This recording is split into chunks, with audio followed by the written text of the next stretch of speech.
Okay, Keith noticed his bees yesterday. They seem to have some neurological damage. As you can tell, they can't even fly. We opened up the hive and his bottom deep is fairly empty. Then he had a medium that had some brood in it. This is what's left of the cluster. I'm gonna take a peek for the queen here in just a minute. But yeah, we need to figure out what caused this. This is a pretty bad die-off. The top super, was it the deep? That's full of honey, completely full.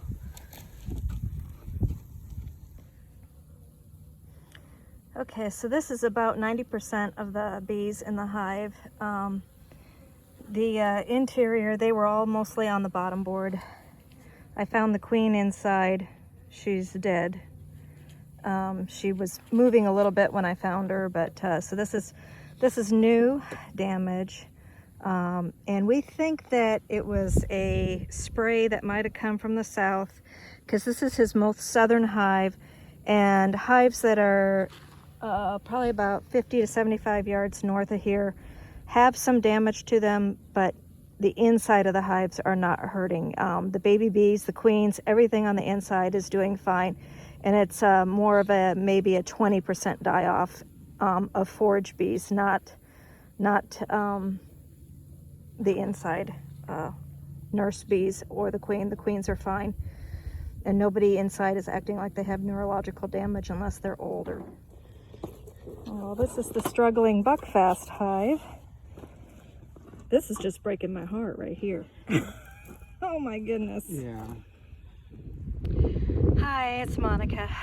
So what you just saw was at a friend's house. He has 4 hives, and yesterday he noticed bees dying at the entrance, and he took video and sent it to me, and right away you could tell it was neurological, that they had some type of poisoning. And so I went over today and did inspections and found one hive was pretty much a dead out. The queen kind of almost died in my hands. She took her last breath. Her legs were just barely moving, poor little thing. So, and that hive was the closest to his southern boundary of his property. And the other hives, though, that were a little further north, 50 to 75 yards or so, look, 2 of them definitely look like they'll make it. One is real questionable. The issue is, was this a one-time pesticide application, maybe accidentally applied on a windy day, and so it drifted over into the neighbor's yard? Or did the bees forage for it? Did somebody apply it like on a water source to keep, you know, the bees off of their farm animal water? Were the bees bothering a chicken coop feeder or a hummingbird feeder? I mean, who really knows? It's just kind of odd that the one hive was completely, I mean, even the larva was pretty much dead.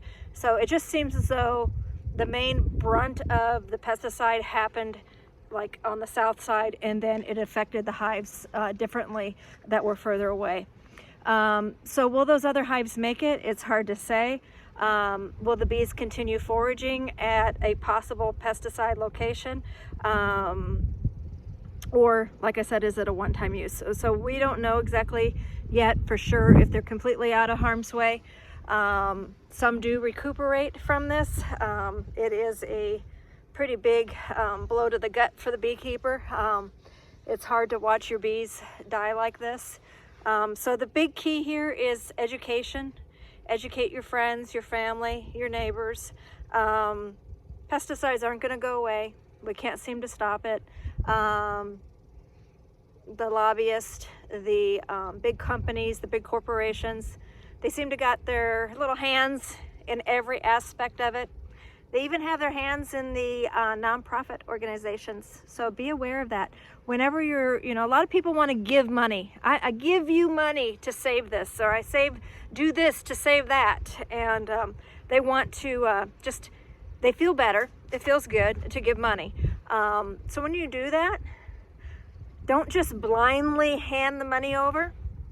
Do some research onto like who they are, not their motto or their purpose or their mission, but actually look into who's on the board of directors, and then look into who those people are. Follow the money before you give money, and save the bees and all the other pollinators. Can you imagine what happened to the native bees, butterflies, anything that was near where this all happened, near, you know, the hive that's a complete dead out? Like, what other insects were affected? We just saw the honeybees because, you know, that's what we can see directly. What else are you killing out there? So spread the word, save the pollinators.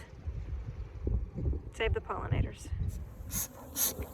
This one has the least amount of damage. Both of the medium supers are nice and full of bees. Not that many on the outside, but they still show the neurological damage just flopping around. And then, of course, the ones that are dropped down onto the bottom board are doing the same thing. Delirious acting, can't fly.